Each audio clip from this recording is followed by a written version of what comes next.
And welcome back to my channel. इससे पहले के पार्ट में हम लोगों ने देखा था कि वांग जी वहाँ शॉक बैठा हुआ था।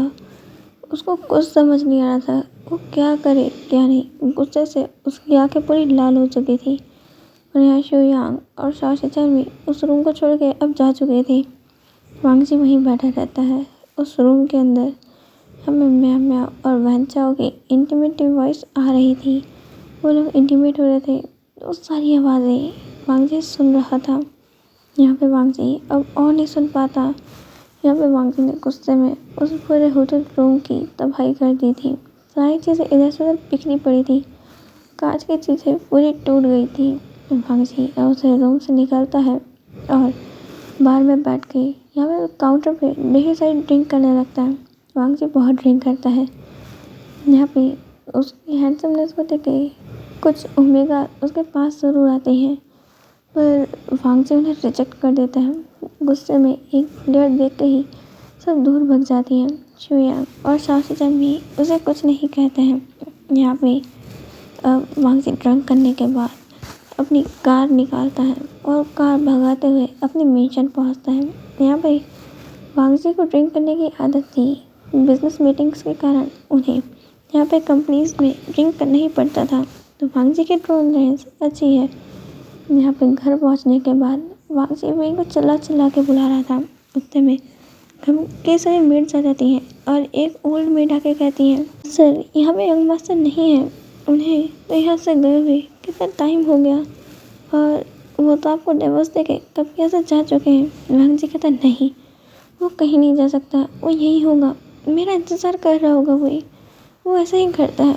यहाँ पे अब वो मेड कहती है, मास्टर हमें माफ़ कीजिएगा, पर मैं ये कह रही हूँ कि उन्होंने आपका इतना इंतज़ार किया पर आपने कभी उन पर ध्यान तक नहीं दिया। आपने एक दिन भी पूरा कभी उनके साथ नहीं बिताया। यहाँ पे आने के बाद से ही वो हर दिन जल्दी उठ के आपके लिए डिनर बनाया करते थे, ब्रेकफास्ट बनाया करते थे आपके लिए। आपके सभी काम खुद से किया करते थे, कपड़ों को प्रेस करना, उन्हें वॉश करना, सब कुछ। पर आपने कभी भी उन पर ध्यान नहीं दिया। यहाँ पे उन्होंने हमें एक फैमिली की तरह ट्रीट किया था। यहाँ तक कि आप यहाँ पे आपके काम में कोई गड़बड़ ना हो जाए, आपके लाइब्रेरी से कोई चीज़ें गलत ना हो, इसलिए बुक्स को अल्फ़ाबेटिक मैनर से जैसा आपको पसंद है, टेबल को, हर चीज़ उन्होंने अपने हाथों से साफ़ करी थी। वो सब चीज़ें आपके अकॉर्डिंग जमा के रखते थे जैसा आपको पसंद है। पर आपने कभी इन चीज़ों को नोटिस तक नहीं किया। आपने वो फूड टेस्ट तक नहीं किया जो यहाँ पे यंग मास्टर आपके लिए बनाया करते थे। हर रात देर रात तक इंतज़ार करते थे। इतना काम करने के और थकने के बावजूद वो आपके लिए डिनर और ब्रेकफास्ट बनाना कभी नहीं भूलते। आपके जगने से पहले हर बार वो कोशिश करते कि आपके लिए वो ब्रेकफास्ट बनाए। आप एक बार तो उनके साथ बैठ के वो ब्रेकफास्ट खाएं, उसे टेस्ट करें। यहाँ पर ऐसा कभी नहीं हुआ। यहाँ पे मैं खुश हूँ कि वो आपको छोड़ के चले गए। यहाँ पे उन्हें इस बेनाम के रिश्ते से आज़ादी मिल गई, क्योंकि यहाँ पे वो कब तक तड़पते रहेंगे। उन्होंने 5 साल तक रिश्ते को निभाया। जो रिश्ता 1 साल चलना मुश्किल था, उन्होंने वो 5 साल तक इस उम्मीद पर बिताया कि कभी शायद कभी आप उन पर ध्यान देंगे, पर नहीं, ऐसा कुछ नहीं हुआ।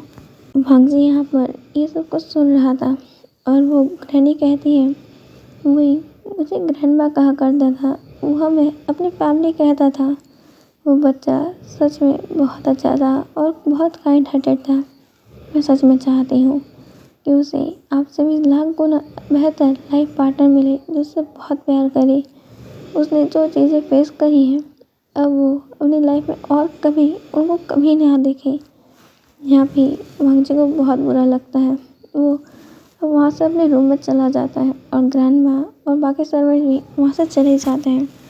यहाँ पे वांग जी ने अपने रूम में उनके नाम चिल्ला चिल्ला कर सारी चीज़ें तोड़ फोड़ के रख दी थी। वांग जी अब घुटने में बल भी बैठ जाता है और रोते हुए कहता है, वही मुझे छोड़ के नहीं जा सकता, वही मुझसे प्यार करता है, मैं उसे हमेशा अपने पास रखूँगा, वो सिर्फ मेरे साथ रहेगा। वांग जी ये सब कुछ कह रहा था और ड्रंक होने के कारण वो वहीं पर सो जाता है। यहाँ पर नेक्स्ट मॉर्निंग वांग जी अब फैसला करता है कि वो इनको ढूंढेगा। उसके फैमिली में पता करने की कोशिश करता है, पर कोई उससे बात नहीं कर रहा था। जंग फैमिली उससे गुस्सा हुई थी, पर जंग फैमिली को आज भी कोई फ़र्क नहीं पड़ा था। वांग जी की एंगेजमेंट पार्टी की तैयारियां भी चल रही थी, और वांग जी यहाँ पर भी वही को ढूंढने के बारे में अपने पूरी फैमिली वगैरह से पता करना चाह रहा था।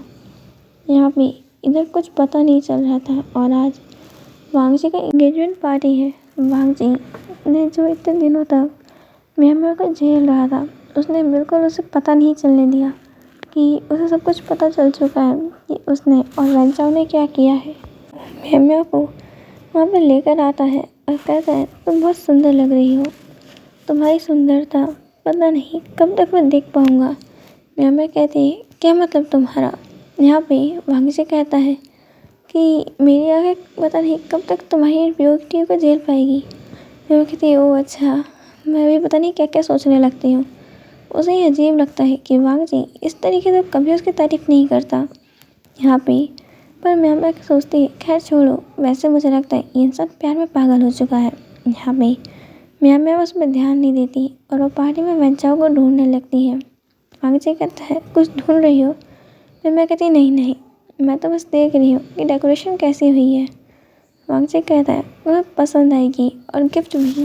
वांग जी यहाँ पर एंगेजमेंट से पहले अनाउंसमेंट करता है कि मैं आप सबके सामने म्यांमार को एक गिफ्ट देना चाहूँगा, और आपको भी। ये कहते हुए वांग जी एक वीडियो प्ले कर देता है प्रोजेक्टर पे। यहाँ पे उस वीडियो में बातें चल रही थी म्यांमार और वैंचाओ की, उस होटल की ही, कि वो लोग कैसे वन फैमिली और वही को बर्बाद करने की, और यहाँ पे लैन फैमिली को बर्बाद करने की प्लानिंग कर रहे थे।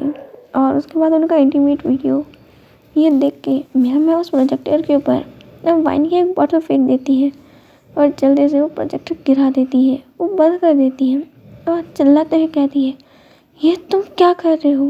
क्या तुम्हें शर्म नहीं आती? यहाँ पे वांग जी कहता है, तुम्हें शर्म आई थी? यहाँ पे वही लाइफ बर्बाद करते हुए मैं कहती, वो मैं नहीं, वो तुम थे जिसने 5 सालों तक मेरे साथ अफेयर चलाया। मैं नहीं थी जिसने कहा कि मेरे से शादी होने के बावजूद तुम मेरे साथ रहो, उसके इतने प्यार करने के बावजूद तुम मेरे से प्यार करो। इतना तो कोई भी समझ सकता है कि मैं तुम्हारे पीछे सिर्फ तुम्हारे पैसों के लिए थी। क्या ऐसा नहीं है? कंपनी में क्या यूट्यूबर नहीं थे? तुमने कभी सुना नहीं? यहाँ पे वो कहती है, तुमने कैसे ही सुना होगा जब तुम अंधे की तरह मेरे प्यार में पागल थे। यहाँ पे मैडम यू को भी बहुत गुस्सा आ रहा था कि उसके बेटे का प्यार इस इंसान ने ठुकराया। ये इंसान उसके बेटे को डिजर्व ही नहीं करता। लैन भी वांग जी को डांट रही थी कि ये क्या किया वांग जी, तुमने मेरे को खो दिया, आखिर ऐसा क्यों किया? वांग जी कहता है, हाँ वो मेरी गलती थी, क्योंकि आप लोगों ने कभी मुझसे प्यार किया ही नहीं, ना आपके, ना अंकल की, ना मॉम की, हम में से किसी के पास, ना ब्रदर की मेरे लिए कभी टाइम हुआ करता था। और मुझे जो झूठी ही सी लव और केयर मैंने दिखाई दी, मुझे खोना नहीं चाहता था, इसलिए उसने जो कहा मैंने उस पर भरोसा कर लिया। पर आप लोगों ने ज़बरदस्ती मेरी मैरिज विंग के साथ करवा दी अपने बिजनेस के लिए, और मेरा गुस्सा वहीं पे उतर गया, और मेरे को जो मैंने कहा मैंने उसे ही सच माना। फिर मैं हंसते हुए कहती है, हाँ तुम कितने आसानी से कह दिया ना, पर तुम सच में उसे को बिल्कुल डिज़र्व नहीं करते। अच्छा हुआ वो तुम्हें छोड़ के चला गया। भाग जो उसे खींच के थप्पड़ मारता है, तुम वहीं के बारे में बात करना बंद करो, तुम उसको कहना डिज़र्व भी नहीं करते। उसके सामने अब वैंचाओ आ जाता है और वांगची का हाथ पकड़ते हुए कहता है, खबरदार मैंने को मारने की कोशिश करी तो। वांगची उसे भी एक पंच धरते हुए कहता है कि तुम यहाँ पे मुंह बंद करो, और बॉडीगार्ड से कह के इन दोनों को बाहर फेंकवा देता है, और कहता है ये एंगेजमेंट पार्टी यहीं ख़त्म होती है, सारा तमाशा यहीं ख़त्म। पार्टी के बाद से वांग जी किसी पार्टी में नहीं गया, वो सिर्फ अपने बिजनेस में ही रहता था। उसने घर जाना छोड़ ही दिया था। लगभग टाइम वो सिर्फ ऑफिस में ही रहा करता था, और काम में पूरी तरीके से वांग जी ने खुद को झोंक दिया था। और यहाँ वो वुइंग को बहुत टाइम से सीक्रेटली ढूंढ रहा था, क्योंकि ना वुइंग की फैमिली ना उसकी फैमिली कोई इसे बता भी नहीं रहा है और ना ही कोई इसकी हेल्प कर रहा है।